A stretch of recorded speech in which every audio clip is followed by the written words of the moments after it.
Namo tassa bhagavato arahato samma sambuddhassa.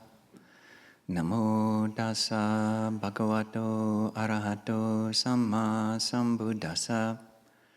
Namo tassa bhagavato arahato samma sambuddhassa. Buddhang dhammang sanghang namasami.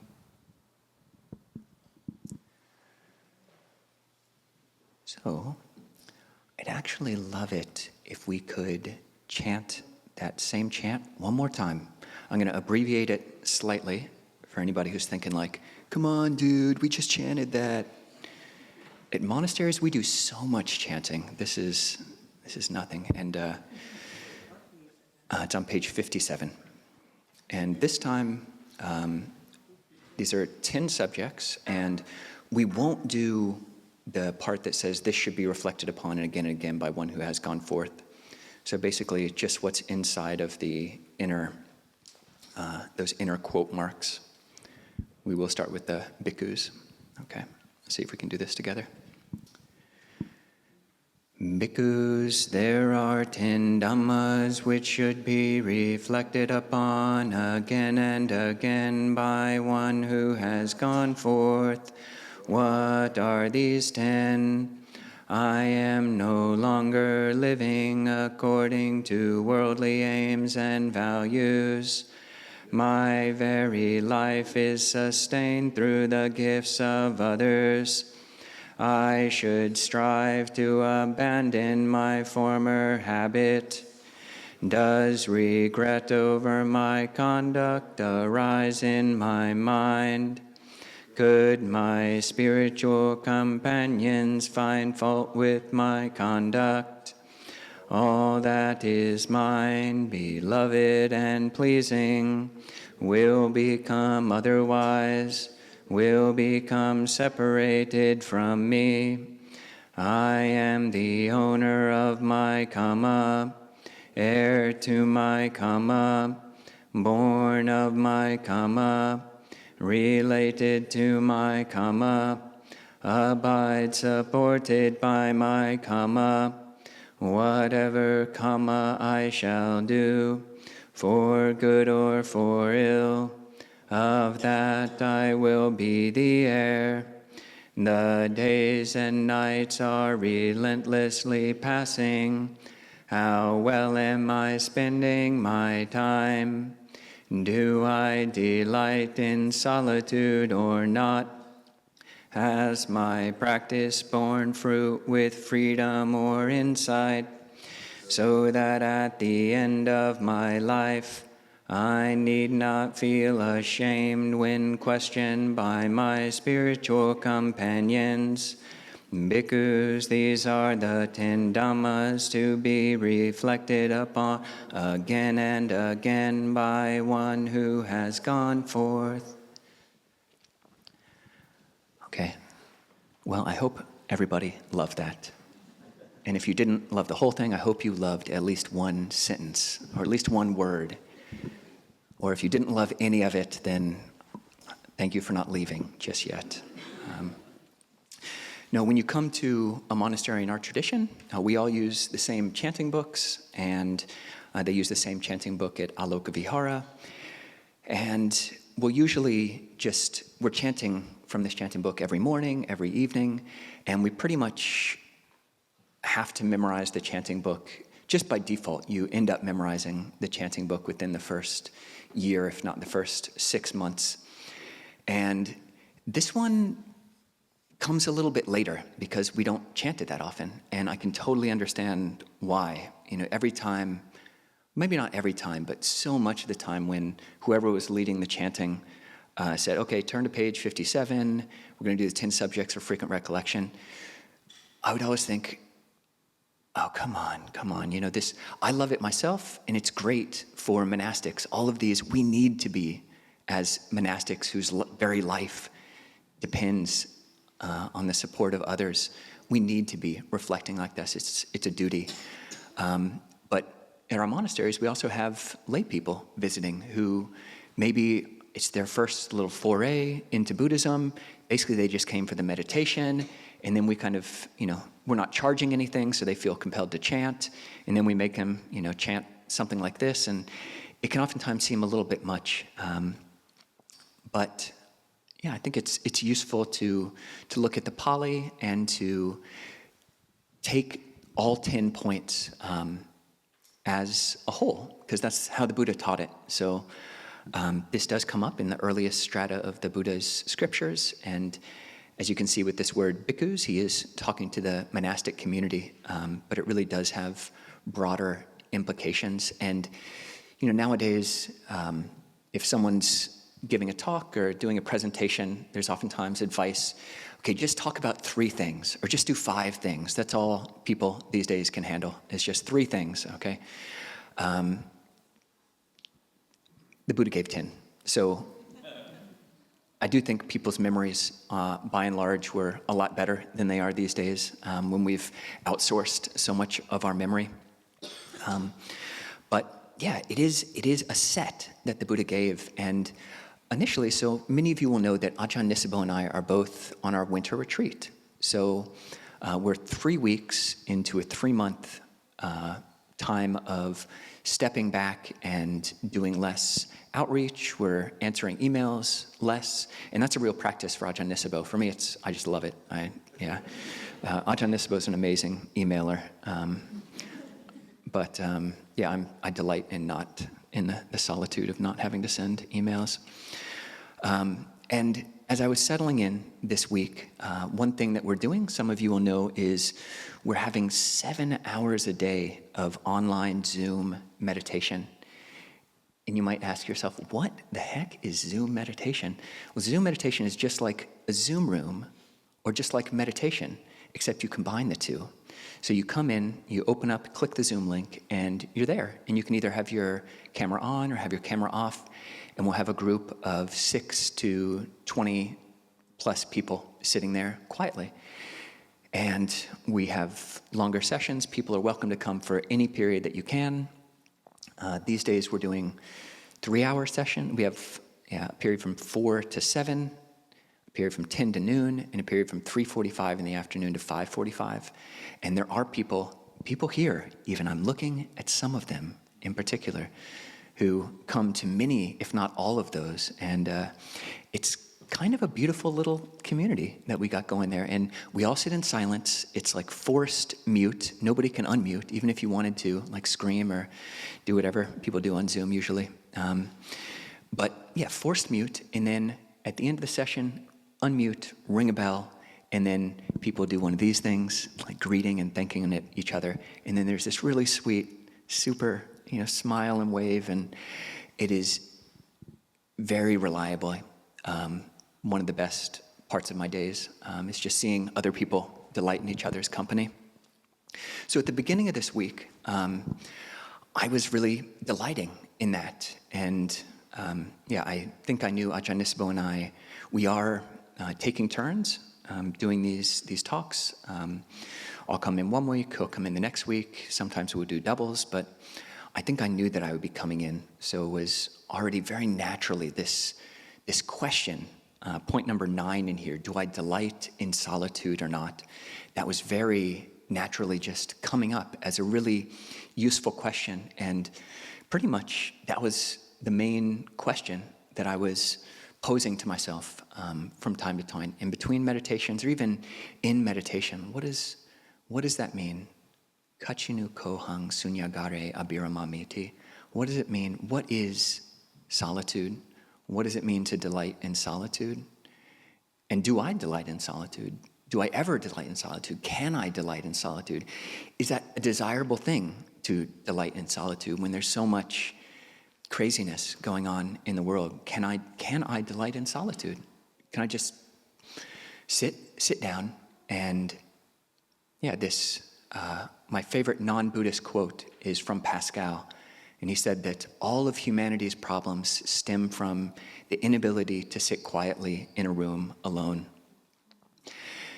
And that's just a fascinating thing to think about. And so I was sitting with that most of the week, and I will definitely encourage people to look at that question.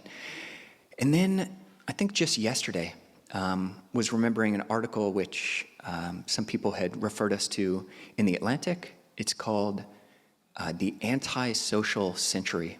The Antisocial Century.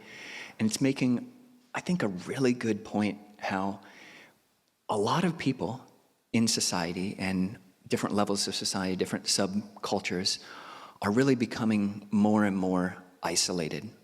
One of the statistics of the many that are in that article is that most people are experiencing, say, a 5% decrease in the last, I think just the last 5 years or 10 years of human-to-human contact on a daily basis, 5% decrease in the amount of human contact that they have each day. And that wouldn't necessarily have to be a bad thing, but that 5% decrease in human contact was going hand in hand with a 5% decrease in satisfaction or life rated well-being. And for me, as a monk for Ajahn Nisabo, we're monastics, we've been training in solitude, and do I delight in solitude or not? It's really a good question which has a very clear answer. Like, this is a skill, this is a metta skill which we need to learn. It's a skill which we need to learn as monastics and can teach. But it needs to be balanced. It really needs to be balanced. And I think a lot of people don't naturally delight in solitude. It's a lonely and isolating and isolated and depressing thing when we don't know how to delight in solitude and you just sit quietly in a room alone. And you can't just force a switch. Just asking yourself the question, do I delight in solitude or not, doesn't mean, you might think, oh yeah, that would be a good skill to be able to have, because you do need it. It's impossible. We will be alone. We will be alone for shorter or longer intentional or unintentional aspects or parts of our life. And it's a useful skill to be able to have, but we have to train in it. It's something that you have to train in. And this list of 10 is really beautiful because you'll notice 5 of them are statements and 5 of them are questions. Some of them are all about solitude, and many of them are all about community. Could my spiritual companions find fault with my conduct? My very life is sustained through the gifts of others. I am no longer living according to worldly aims and values, but I'm still in the world. We're all still in the world. So felt that rather than isolating that one principle, which is a really good question to ask ourselves, because society won't ask you to ask that question of yourselves unless they're trying to sell you meditation mats. But all the rest, all the advertisements we see, all the celebrities we hear, everybody is just encouraging us to go out and to buy more and to spend more and just problematizing and, being alone. Being alone is, they say, just inherently toxic or inherently lonely. So it is a good thing to reflect on. Can I delight in solitude? Can I just be alone? But these other ones are very balancing for that. So just thought to go through each of these. And in preparation for this, I printed out six of these, and I laminated them. Everybody. And the first 6 people who would like one of these, this will make it much easier because you can't take these chanting books home yet. The whole thing is available free online. But the first 6 people who raise your hand, nice. All right, one, boom, boom, done. Sorry, everybody, too slow, didn't make it. I will give those 6 people one of these, and hopefully you can memorize this. And memorizing things really is a lost skill. But if you were outside of that 6, if you're number 7 or 8, please just come up afterwards, all those 6, and I'll give you one just after we have our questions and at the potluck time. And if you're number 7 or 8, or even anybody else, just let me know and I'll print out more and bring them next week or the following week for you. But it's a great thing, it's a great list to memorize because they're all counterintuitive and really countercultural reflections which lead in a direction of independence, not dependence, lead in a direction of freedom rather than being entangled. So, sorry, 7 and 8, but we'll get you later. So what does this mean, to go forth? The Pali word is pabhajita, and it technically means one who has become a novice. The ceremony for novice ordination, both for bhikkhus and bhikkhunis, is pabhaja, literally the going forth. But I think hopefully all of you, without that much deep thinking, can see that all of us are here because we are moving away from something, whether that's bad habits that we want to give up, or dependencies that we have, addictions that we have. We do have these things that we want to go forth from, and hopefully we do have something that we're going forth towards, even if that going forth towards is in this exact moment, even if what we're going towards is right here, right now. And that's really important. That's incredibly important. The going forth doesn't have to be going forth towards anything super exalted, although that is what point number 10 is talking about. But yeah, really tapping into whatever it was before we started meditating, what it was that you looked in and said you wanted to go forth from, and what you want to go forth to, and really keep that in mind, and not just during this meditation, but really in any of your meditations. And this is a good skill to be able to start with a meditation is, why am I here? What am I coming from? What am I going towards? So these are reflections, pachavekana. And these aren't necessarily things to think about. Cogitation, ratiocination, this thought process, it is a very mental thing. And anybody here who thinks for a living, you feel it up in your head. Your forehead starts to just collapse in on itself, and you get a headache because you're just thinking so much. And this word, pachavekana, really points to what we're doing here. The root is ik, which means to look, and those two prefixes, pati, ava. Pati is to come back, and ava is to come down. So this is a looking where we come back, we're less vectored outwards, we're less leaning into our future, our planning, our obsessing. We're not bending forward into our fascinations, but we're coming back, pati, ava, and coming down into a heart space. So this is a looking and examining from a heart space. So that's hopefully what we were practicing when we were doing that meditation. The first one is, I am no longer living according to worldly aims and values. Vevaniyamhi aju pagatoti. So the literal translation is, I have come to a state of castelessness. I'm no longer in a varna. So at the time of the Buddha, very radical teacher. He admitted anyone into the order of monks and nuns who, from any caste whatsoever. And in America, we don't usually think in terms of caste, but we do. There are ways that we, literally varna or vana means coloring, the coloring. There are different ways that we take on our team's colors, whether that's red or blue or whatever color, I'm sorry, I don't know who's in the Super Bowl. It is happening tomorrow, yeah? Yeah. Whatever colors those are, can you come to a state of colorlessness in that regard? And yeah, I am no longer living according to worldly aims and values. And it's a nice translation because that's what this is pointing to. And I think all of us in here, that's not difficult to tap into as well.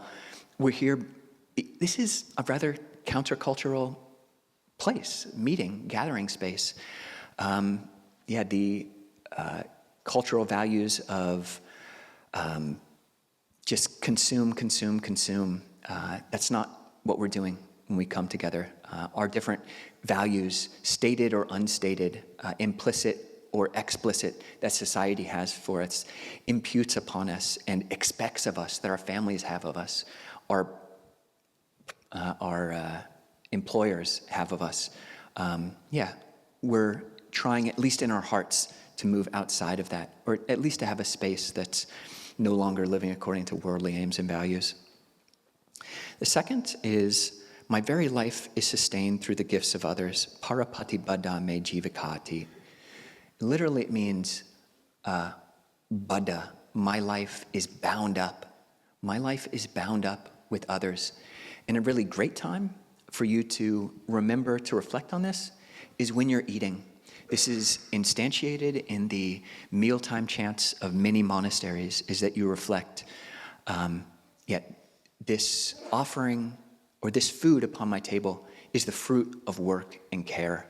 So many hands and so much labor and probably so much fuel and so many hands have come together to get this food that I'm eating, that I'm living off of, into my body. And just reflecting that I've come to a place of dependency, this interdependency, this interbeing.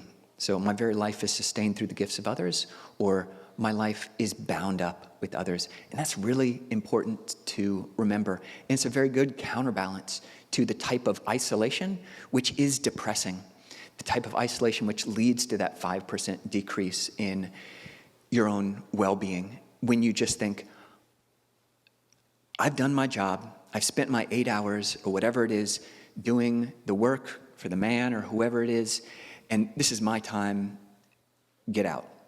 Just close the door, and just the collapse, the tuning into and zoning out that you do with your phones, your devices, your screens. From that same article, the antisocial century, something like majority of Americans spend 17 hours a week in front of their TVs, and something like,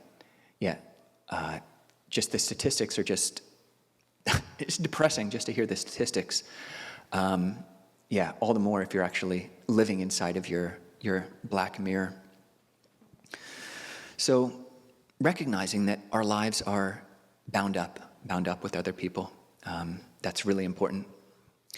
The next one is, I should strive to abandon my former habits. And hopefully, we can all see clearly what those are. Literally, for a monastic, the reflection is, my conduct or my behavior should be otherwise. There is a deportment for monastics, for monks and nuns, which is different. Like, we've got 70 rules. We got 227 main rules and just tons and tons of other rules. But 75 of them are all about just deportment. Table manners, we got 30 table manner rules. We got 30 rules just about how to be, in society, how to sit, how to stand, etc. So we're training in that, but what are the bad habits that each of us are trying to live out of and train away from? The fourth reflection is, does regret over my conduct, literally my sila. So sila means morality.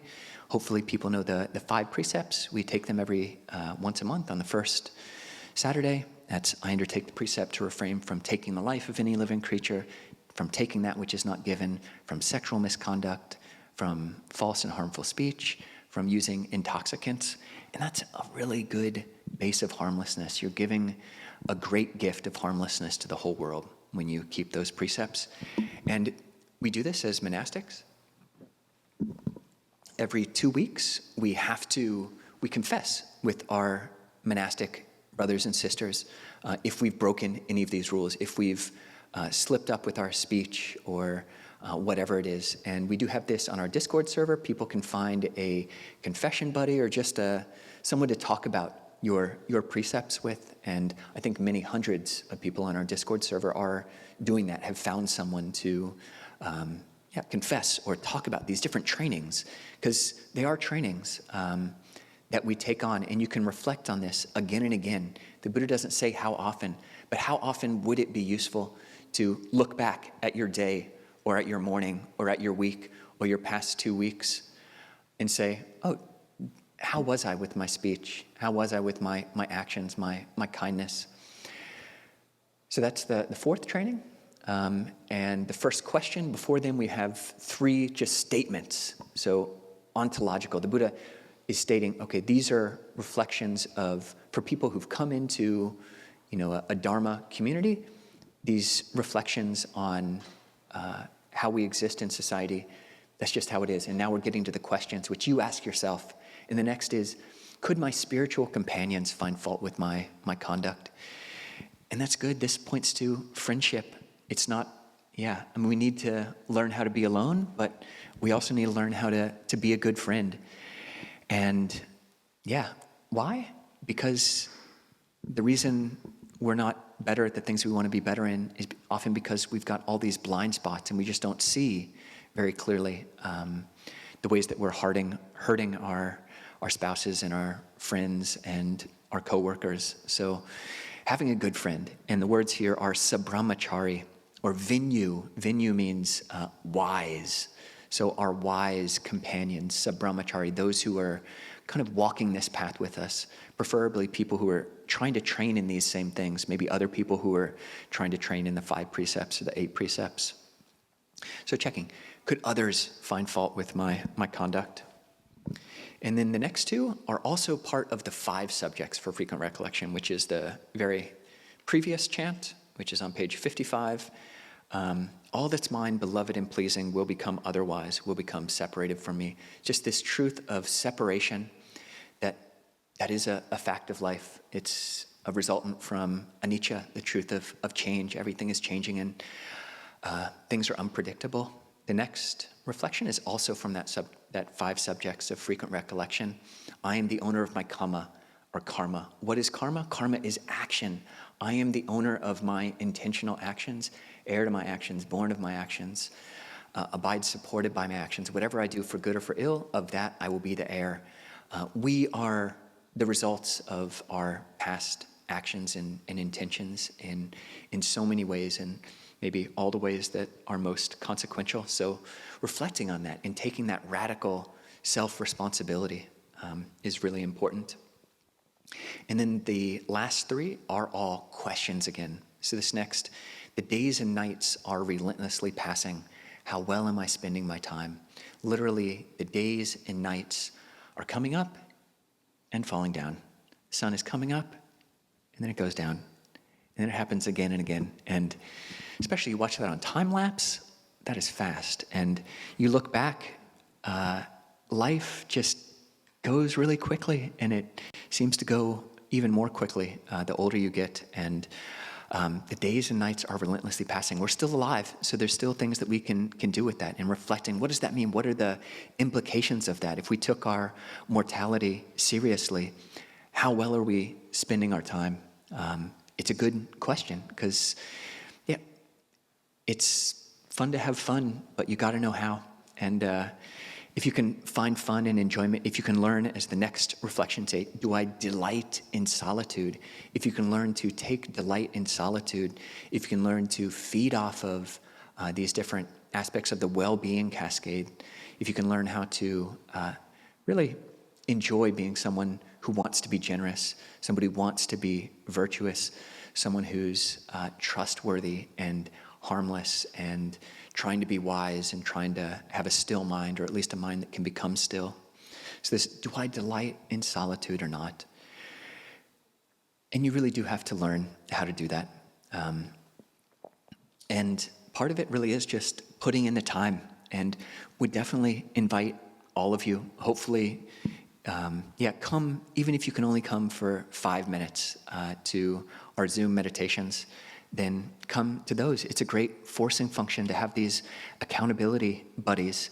And you could come just 5 minutes, you could come 2 minutes before the end of the period, and then you would at least see the beautiful smiles and just the waves, and you would just get that much kind of good well-wishing in your day. Do I delight in solitude or not? And there's a lot of consequences if you ask yourself that question and then you try to sit down for 5 minutes and you realize, well, crap, no, I don't, I can't. And it's a really humbling and it's a call to action, namely the action of just sitting. sitting down or practicing meditation and being more with the uncomfortability of just being by yourself. And that last reflection is also really important. Has my practice borne fruit with freedom or insight so that at the end of my life, I need not feel ashamed when questioned by my spiritual companions? And yeah, the word shame there is, maybe people don't like it. For monastics, this is good for us. We do have a clear goal in our life. Our clear goal in the present moment is to fully participate in the present moment. And our goal for this life, or however long it takes, is to realize, the English is freedom or insight, but the Pali is uttari manusa dhamma, alamari jnana dasana viseso. So a truly noble knowledge and vision, which is uttari manusa, which is transcendent. So it's talking about, in Theravada Buddhism, we do have this belief that in stream entry, non-return, once return, arhatship, we do believe that it is possible for a human mind to train itself to fully transcend greed, anger, and delusion. That's a belief. It's a belief. And you have to come down on that. You're either operating from a perception, oh, that just seems impossible. And every psychologist says it's impossible. You just have to learn how to be with your greed, anger, and delusion. You can't really transcend it. Or you could test the hypothesis that the Buddha says that it is possible, that he himself did it, and that all the arhats through the ages, all the noble Sangha members, have also put an end to greed, anger, and delusion. And that doesn't mean we don't want to think pink or pretend like our emotions that are really there aren't there. But is it possible to transcend greed, anger, and delusion? And have I done that? Have I done that? And you don't want to do this in a way. This is each of these questions, each of these reflections has to be done skillfully. Each question, each reflection is a skill in itself, because you can do this. You can, there's a way you could just browbeat yourself with each of these, like, oh, I don't delight in solitude, therefore I'm worthless, and I just need to force myself into it. And with all of these, we want to stay within our zone of proximal development. That is our learning zone, where we're a little bit out of our comfort zone. Like if you're used to just sitting 5 minutes a day, if you were to try to sit for 3 hours, that's going to be a bit much. But if you're used to sitting 5 minutes a day, try for 10 minutes or try for 7 minutes. If you don't do that, then you don't know how much you could delight in solitude and what that really could mean. The Buddha talks about the bliss of seclusion. Meditators throughout the ages have talked about the rapture, the pleasure born of seclusion, the absolute just body-shaking, bone-cracking bliss that can come from meditation, from a still mind that doesn't have to go out, that can just sit here and be utterly content in a room by itself. I have a lot of mudita, and that means I rejoice in those 6 people who get these laminated cards. And for anybody else who wants one, just let me know and I'll take your name down and we'll get them to you next week. But leave the talk there and hope everybody can figure out ways to bring these reflections into your lives. หันธรรมยังธรรมคาถาสาธุการังทดามเสสาธุสาธุสาธุอนุโมทามิ Okay, so we can take questions, or people wanted to share thoughts, and also people on Zoom, if you wanted to raise your little cartoon hand, then you could do that as well. Sid, please. Oh, yeah. Ajahn, that was a very beautiful talk. I was asking a question for a person who's lazy like me, or maybe it might be useful for other people. What are the meditation end time every day? Thank you. That's hilarious. Morning and evening. That's hilarious. The end time is 7 o'clock, 7 o'clock in the morning, and noon, and 5:45 p.m. So feel free to come right at 6:58 if you want. So, yeah. Or 6:57. You push. Okay. Kurt. Oh, we got. What's that? Oh. Okay. Do you want to read it? Or maybe they can unmute? Ryan, could you unmute? Oh, yeah. Yep. Advice would you have to someone who can't keep their eyes closed during meditation? Yeah, it's a great question. Keep your eyes open. Yeah, there's definitely a place for that, and realizing which one of those is more helpful when it's helpful. I would encourage everybody to learn how to meditate both with your eyes closed and with your eyes open. Both are really useful skills at different times. If you're falling asleep, then opening your eyes is a very easy way to just make sure you're not falling asleep. And would just like to apologize to all the Zoom people. I mean, 7 hours a day, especially for me, the noon period time is just like, that's my like frumpiest. And so I open my eyes, and I'm sure there are times when I'm just looking like super sleepy and creepy on there just. So thank you all for your patience with that. But yeah, keep your eyes open, and if you can, the way they do it in Zen circles is oftentimes to look down maybe a meter or a meter and a half in front of you. For me, I find actually looking just straight ahead, exactly at eye level or above, is useful. And you can do the exact same thing. You can pay attention to every single breath with your eyes open or with your eyes closed. And if the mind is very bright and awake and alert, then you can experiment with eyes closed. Is that helpful, Ryan? Yep, that is helpful. Thank you. Great. Oh, please. Hi, Sophia. I appreciated that you were unpacking that solitude is like within the context of connectedness. And so, yeah, I think sometimes when I read the English translations, it's through the, maybe that isolation-based lens.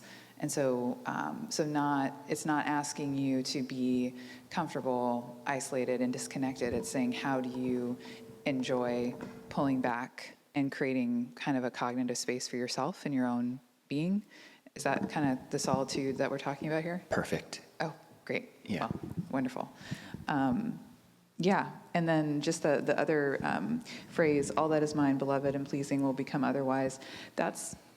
I know that's like the core of the Noble Truths, but that is not the one that I'm good with yet. So any thoughts there? Thank you. Yeah, I think with all of those, my father had stage 4 metastatic stomach cancer, and I went and spent some period of time with him and was kind of touching him. Would this reflection on death or separation, these 5 subjects, be something that might actually inspire him?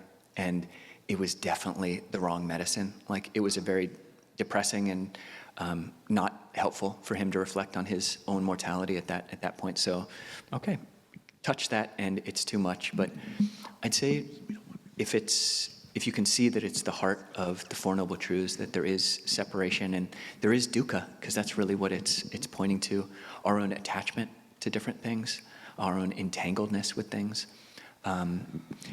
Yet touching into that as much as you can, and really maybe positively framing it like, all that's mine, beloved and pleasing, will become otherwise.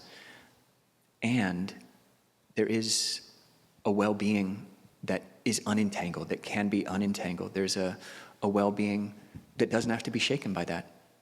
And really, hopefully, all of us have tasted that to some degree, and really remembering that all that I love, all that's mine, beloved and pleasing, will become otherwise.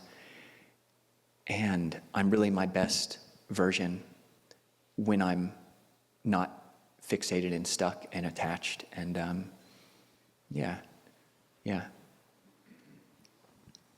and thank you for situating that. The best place to practice seclusion is in community. Pretty much, it's like 1 in 200 people. Like, a lot of people do come up to Ajahn Nisabo and I and say that, oh, they're really inspired by a monastic life or a renunciate life or some kind of meditation life, like what would we recommend? Should they go off and be a hermit?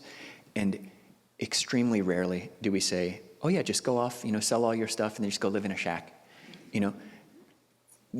We're not, it is a meta skill with many sub-skills in it, how to delight in solitude.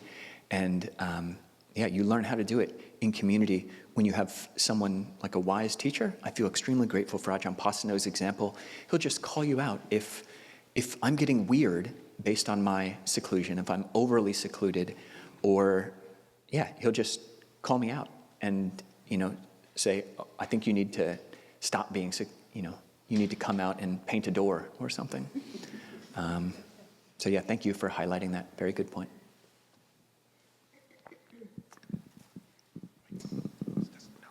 Is that Louis?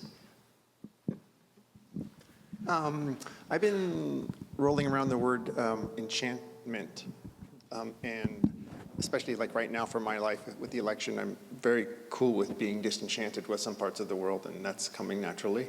But then I also just noticed in your talk, it seems that I'll just use the word enchanted with the sweetness of the presence of people meditating together.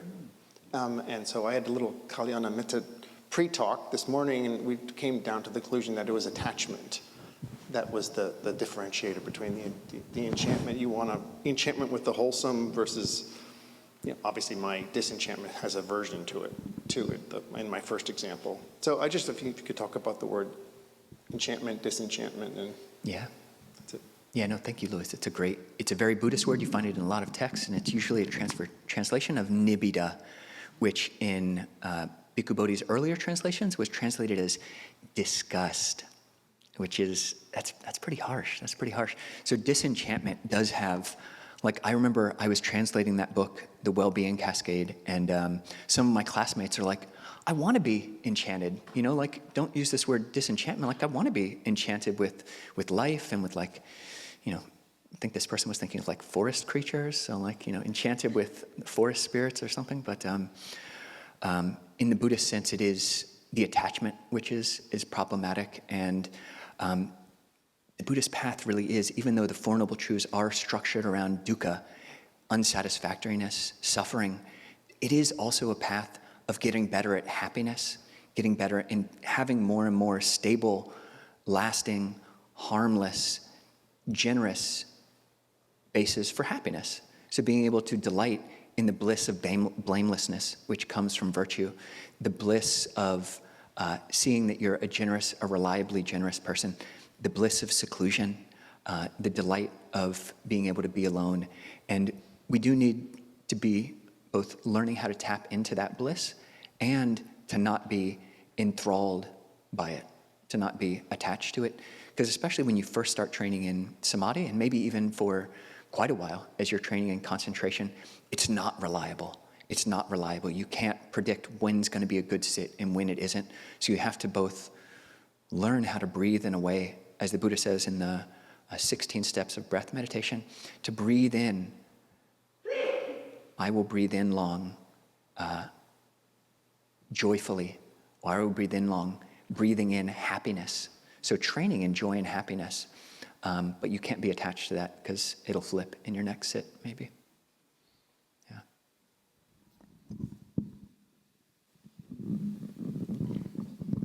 So I've been trying to understand kamma or karma in the context of emptiness and soullessness. And so if karma doesn't follow a who into the next life, what does it follow or how does it follow?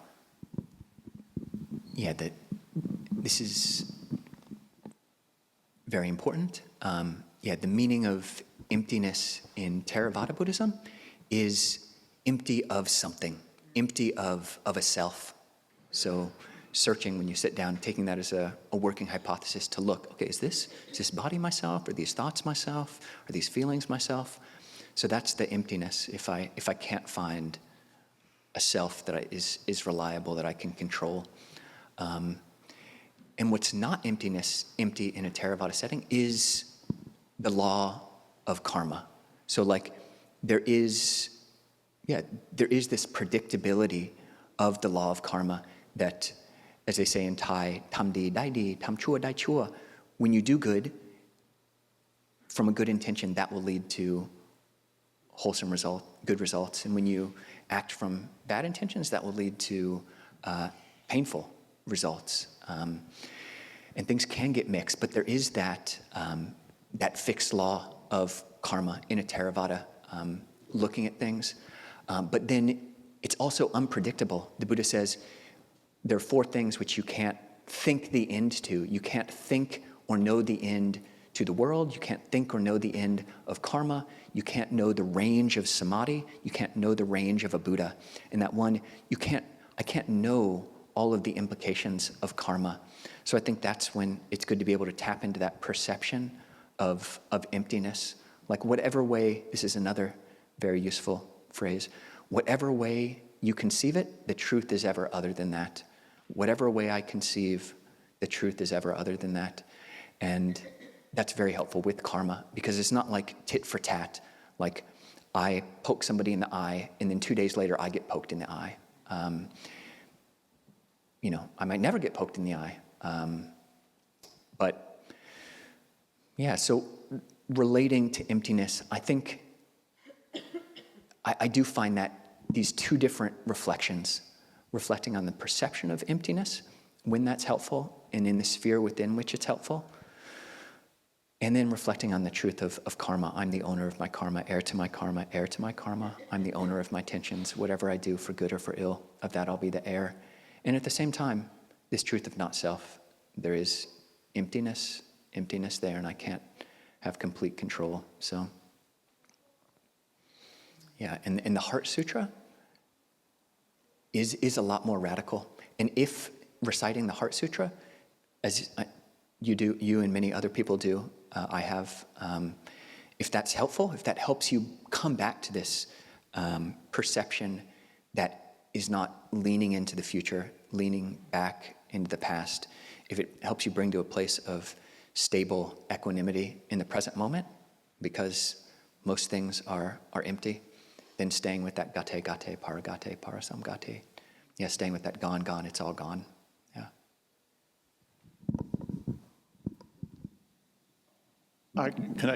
I'll say, in the spirit of inclusion and community building, we'd love to hear from those of you who don't speak regularly too. So, how's that? Thanks. Nice. Very true.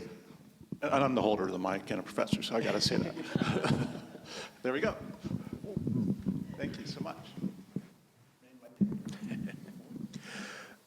When you asked us to think about like what we're coming from when we come here, the first fully formed thought I had was, I'm coming from the psychosis brought upon by the conditions of a modern Western society.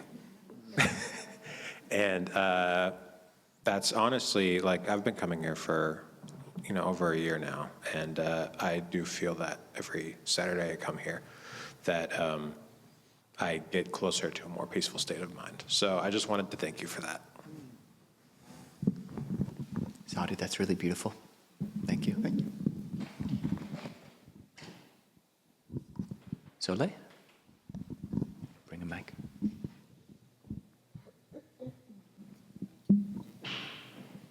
Blessings, blessings, blessings. Soleil here. 2 reflections I had from the talk earlier was that when it was mentioned about the heart or the lungs, hugging and massaging the heart, it reminded me of something someone told me once, that the heart is like a hammock and it kind of swings like a tree. So that symbolism kind of made me think, oh, when I'm breathing, I'm helping my heart hammock sway. And then the second one was about the novice going forward, something about this PBS show called Nova, and also Nova kind of being like a Latin root word for sun. yeah, so the Nove and the ice made me think of like, oh, I'm a little sun, maybe in the chilly ice of the universe, the cold galaxy and stuff, but I'm going forward to develop and gather more light or get closer to the bigger sun. So, yeah. Nice. That's really, thank you, both for the heart hammock and that reflection on nova. Yeah, there is lots of connection with Pali and English, Latin, Greek as well. Like the word navaka in Pali means like we're newly in the monk's robes. That's what one's first 5 years as a monk are called the novitiate or this navaka years. And that heart swing that reminded me, the name, what I wanted to call this coming into the heart and lung space is, this inflatable castle. Like you've got these little spires here, or the thoracic park. You're like in the thorax, and it's like the thoracic park, and you're just like chilling there in the middle. Yeah. Maybe you have time for one question? One more? And if not, that's okay too. Kirk.